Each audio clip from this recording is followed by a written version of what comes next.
मुझे शर्म आती है खुद को हिंदू कहूं। और ऐसा क्यों? क्योंकि बार बार मेरे वो सो कॉल्ड हिंदू लोग जो मुसलमानों को नीचा दिखाने के लिए बार बार ऐसी हरकतें करते हैं जिससे ये कहने में शर्म आती है कि मैं एक हिंदू हूँ। अरे कैसे शर्म नहीं आएगी यार? हिजाब को लेकर आप लोग विरोध कर रहे हो।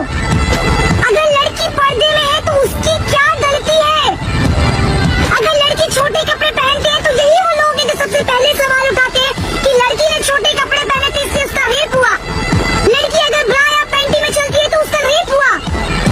अगर लड़की हिजाब में चलती है तो आप लोगों को इस बात से क्यों तकलीफ है? क्यों तकलीफ है आपको इस बात से?